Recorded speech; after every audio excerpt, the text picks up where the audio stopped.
The old woman is finally gone. I sold the farm. We are spending it all in Europe. That's what Bella, my daughter-in-law, declared as she practically threw her designer bags into the car. I just waved and said, "Enjoy the trip." She had no idea that when her credit card got declined at the first designer store in Paris, my phone would ring 30 times, and her entire world would unravel. My name is Roger, and at 63, I thought I'd experienced every kind of betrayal. I was wrong. The deepest cuts don't come from strangers or business rivals. They come from the people you welcome into your home, the ones who smile at your dinner table while secretly plotting to take everything you've built. It was a crisp Tuesday morning in October when I overheard Bella's voice drifting from the kitchen window. The tone stopped me cold. It wasn't the sweet, deferential voice she used when I was around. This was calculating, cold. "Listen, Sarah, the old man won't be around forever," she whispered into her phone. I pressed myself against the side of the house, my heart hammering. Walter's too sentimental to see it, but this place is sitting on a gold mine, 300 acres of prime farmland. We're talking millions. My breath caught. This was my home, the land my grandfather had passed down. The place where I'd raised Walter after his mother died, where I taught him that land isn't just property, it's responsibility, it's legacy.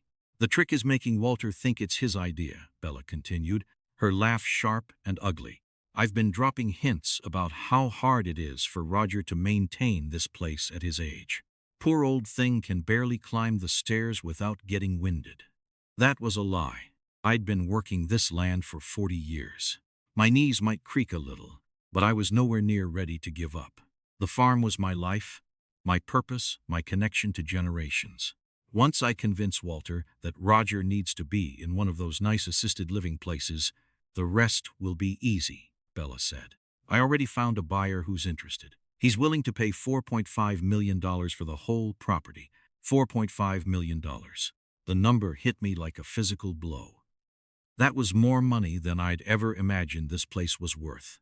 More than enough to tempt a young woman who'd grown up in the city, who'd never understood why anyone would choose dirt under their fingernails over designer handbags.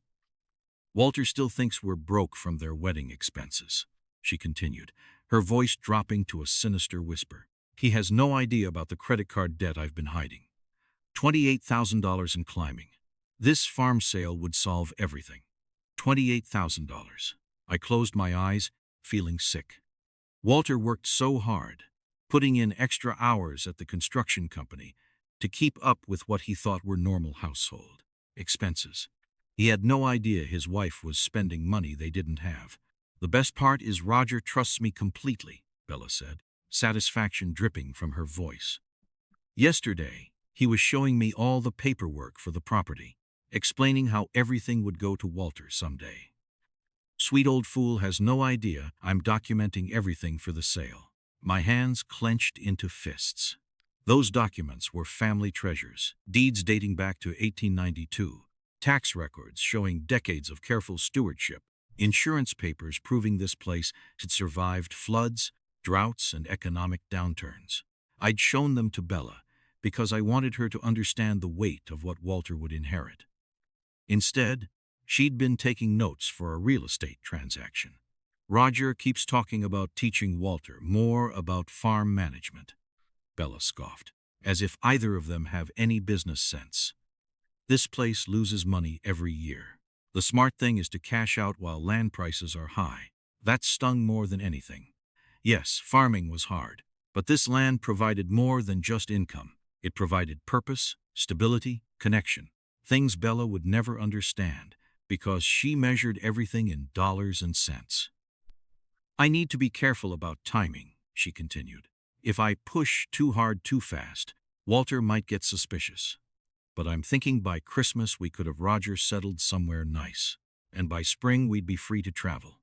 I've already been looking at properties in Europe. With $4 million, we could buy a villa in Tuscany. Europe, Tuscany. While I rotted away in some sterile facility, forgotten and abandoned. She wanted to live like a queen on the sale of my family's legacy. The key is making Roger think it's for his own good, Bella said. I've already started mentioning how isolated he is out here, how it would be safer for him to be around medical professionals. Walter's starting to worry about his father's health, which is perfect. My health was fine. Better than fine, actually. But I could see how Bella's subtle comments might plant seeds of doubt in Walter's mind. My son loved me, worried about me. If Bella convinced him that keeping me on the farm was dangerous for my health, Walter might agree to the sale out of genuine concern. "I have to go," Bella said suddenly. Walter's truck just pulled in. "Remember, not a word about this to anyone. The less people know about our plans, the better." I heard the kitchen door slam and forced myself to walk normally toward the house, as if I had just finished my morning chores. My mind raced. My daughter-in-law, the woman who called me Dad, was planning to steal my life's work. Walter came through the front door just as I entered the kitchen. He looked tired, his work clothes dusty, his face showing the strain of trying to provide for a wife whose spending habits were spiraling out of control. "Morning, Dad," he said, kissing Bella on the cheek. She smiled up at him, the picture of loving devotion. If I hadn't just heard her true plans, I might have believed the act myself. "How was work, honey?" she asked, her voice warm and caring. "You look exhausted. Big project deadline coming up," Walter replied, slumping into a chair. "Mr. Henderson wants the whole subdivision framed before the weather turns. It's good money, but the hours are killing me." I watched Bella's face. She nodded sympathetically, but I caught the flash of calculation in her eyes. More work for Walter meant less time for him to pay attention to what was happening at home. Less chance he'd notice her manipulations. I decided then and there that I wouldn't confront her. Not yet. She wanted to play a long game, a game of deception and manipulation. Fine, I would play too. But my game would be different. It would be a game of patience, strategy, and ultimately, justice. I spent the next few weeks observing Bella, listening to her phone calls, watching her every move. She was meticulous, cunning, and utterly ruthless. She convinced Walter that the farm was a burden, that I was too old to manage it, that selling it was for my own good. She even forged my signature on a power of attorney, giving her the legal right to act on my behalf. I let her. I let her believe she was winning. I even played along with the idea of moving to an assisted living facility, feigning a touch of forgetfulness and confusion. It broke Walter's heart, but I knew it was necessary for my plan to work. I had already consulted my lawyer, a shrewd old fox named Tommy Patterson, who had handled my family's legal affairs for decades. He advised me on how to revoke the forged power of attorney without Bella's knowledge and how to set up a dummy corporation to buy the farm. The day of the sale arrived. Bella was ecstatic, practically glowing with triumph. She had Walter sign a stack of papers, convinced he was securing my future. I watched her, a small, bitter smile playing on my lips. She thought she'd won. She thought she'd successfully manipulated everyone, stolen millions, and eliminated the only obstacle to her perfect life. Tomorrow, she'd be planning her European adventure with money she believed was already in her account. But tonight, sitting in my own dining room for what she thought was the last time, I allowed myself a small smile, because while Bella had been planning the perfect crime, I'd been planning the perfect lesson. And tomorrow she was going to learn that underestimating a 63-year-old farmer had been the biggest mistake of her life. The champagne tasted bitter on my tongue, but not because of the wine. It was the taste of betrayal, of watching someone you trusted celebrate the destruction of everything you held dear. But there was something else mixed in with the bitterness, something that made me feel more alive than I had in months. It was the taste of justice waiting just around the corner. After Walter went to bed, I heard Bella on the phone one more time, talking to the same friend she'd been confiding in. "It's done," she whispered, her voice practically vibrating with excitement. "The papers are signed. The money will be in the account tomorrow, and the old man will be out of here by Friday. I can't believe how easy this was." Easy. She had no idea that the real game was just beginning. "Walter's still feeling guilty," she continued, "but he'll get over it once we are spending time on the French Riviera.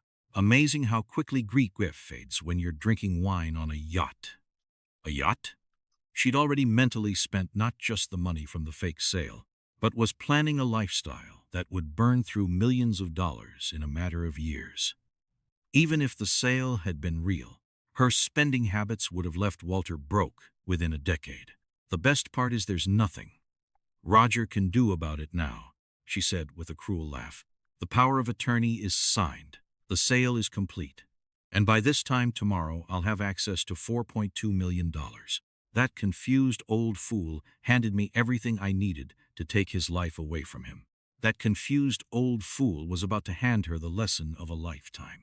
And unlike her European vacation plans, this was one trip she was definitely going to take.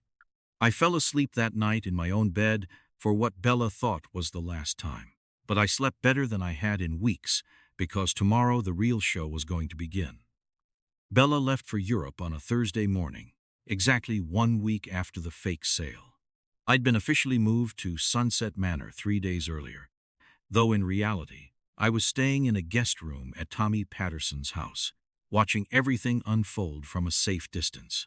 Walter had driven me to the facility himself, his eyes red from crying as he carried my suitcase to what he thought would be my permanent home. The guilt was eating him alive, but Bella had convinced him it was necessary. Just until we can figure out a better arrangement, she told him. Once the estate is settled, maybe we can find Dad a nice private nurse. A private nurse that would never materialize, paid for with money that didn't exist. But Walter didn't know that yet. Bella had withdrawn $50,000 in cash the day after the sale, claiming she needed it for my care expenses and the deposit on their trip. She'd been frustrated that the full amount hadn't appeared in their account yet, but Danny at the bank had fed her a story about large transfers requiring additional processing time. International regulations, he'd explained over the phone while I listened in, should be cleared by early next week. By early next week, she'd be sitting in a Paris police station trying to explain how she'd ended up with no money, no return ticket, and a husband who finally understood what kind of woman he'd married. The first call came on Saturday afternoon. I was sitting in Tommy's kitchen, drinking coffee and watching the snowfall, when my cell phone rang. Walter's name appeared on the screen, and I let it go to voicemail. Then it rang again and again. By the fifth call, I decided to answer. Dad. Walter's voice was strained, frantic. Dad, where are you? I went to visit you at Sunset Manor, and they said you were never checked in. What's going on? I'd been expecting this call. The staff at Sunset Manor had been instructed to tell anyone who asked that I'd changed my mind about moving in, that I'd decided to stay with friends instead. It was the first crack in Bella's perfect plan. I'm fine, son, I said calmly. I'm staying with Tommy for a while. But Bella said you were at the facility. She showed me the paperwork, the room's assignment, everything. Bella was mistaken about a lot of things. There was a long pause. I could practically hear the wheels turning in Walter's head as he tried to process what I was telling him. Dad, I don't understand. Where's the money from the farm sale? Bella said it would be in our account by now, but when I checked this morning, there's nothing there. That's because there was no sale, Walter. Another pause. Longer this time. What do you mean, no sale? I took a deep breath. It was time for my son to learn the truth about the woman he'd married. I mean, your wife has been lying to you about everything. The buyer was fake. The contracts were worthless, and the farm is still mine. It always was. The silence on the other end of the line stretched so long I thought the call might have dropped. Finally, Walter's voice came through, barely above a whisper. But the papers, she had me sign the power of attorney, which I had revoked through my lawyer before you ever signed anything, son. Bella forged my signature on those documents. They were never legal. That conversation with Walter was one of the hardest of my life. He was devastated, not just by Bella's betrayal, but by the realization of how deeply he'd been deceived. He flew to Paris immediately, not to join Bella, but to confront her. The scene that unfolded in the lobby of a luxury hotel, with Bella's credit cards declined and her grand European tour in tatters, was, according to Walter, quite dramatic. She was arrested for attempted fraud, and Walter filed for divorce the moment he returned home. 6 months later, life on the farm had returned to a semblance of normal, but with a profound difference. Walter had changed. He was no longer the stressed, easily manipulated man he'd been. He worked harder, but with a new sense of purpose. He spent more time on the farm, learning the ropes, understanding the land. One afternoon, a federal investigator, Miss Pierce, arrived at our door. "We're investigating a woman named Isabella Holey," she said. "She's your former daughter-in-law." "Correct?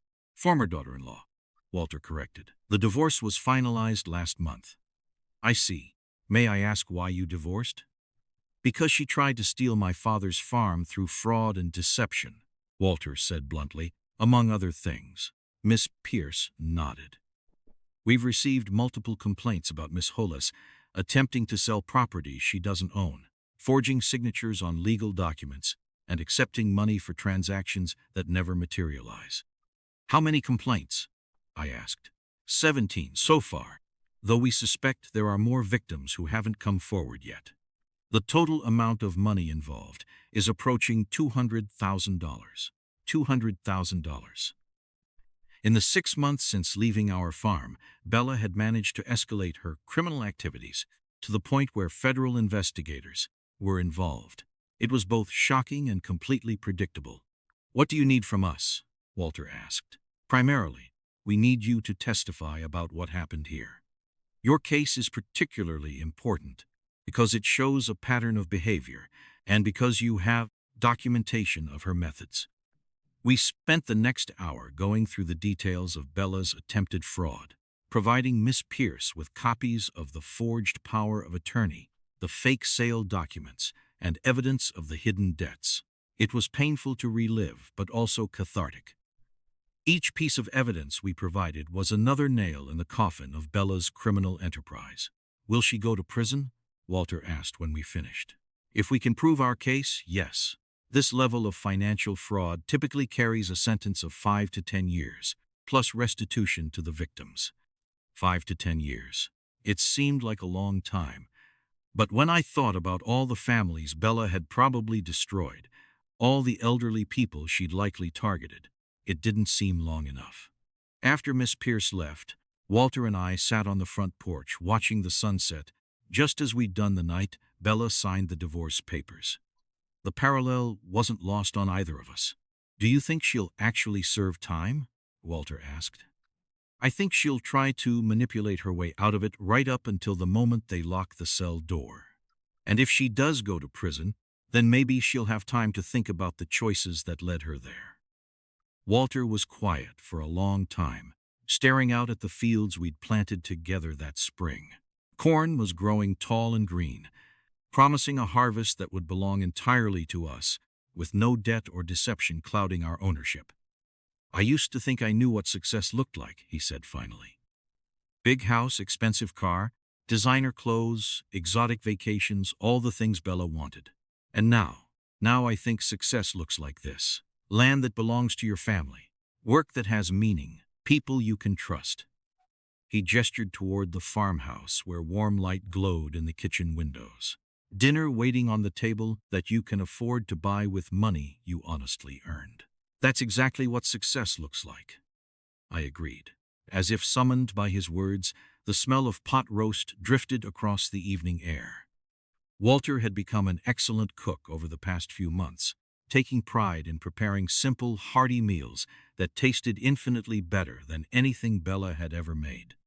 "Speaking of dinner," he said, standing up and stretching, "I should check on that roast." "Walter," I called. He turned back toward me. "I'm proud of you, son, not just for how you handled the situation with Bella, but for the man you've become since then." Walter's smile was warm and genuine, free of the stress and uncertainty that had clouded his features during his marriage. "I'm proud of us, Dad. We make a pretty good team." As we walked into the house together, I felt a deep satisfaction that had nothing to do with successfully outmaneuvering Bella. It came from knowing that my son and I had not only survived her betrayal, but had emerged stronger because of it. The farm would continue for another generation, just as it had for more than a century. Walter would raise his own children here someday, teaching them the same lessons about hard work, honesty, and family loyalty that had been passed down through our bloodline. And somewhere, perhaps in a prison cell, Bella would have plenty of time to think about the life she could have had if she'd chosen love over greed, family over money, truth over deception. But that was no longer our concern. We learned what we needed to learn, protected what we needed to protect, and built something better from the ashes of her betrayal. The rest was up to her.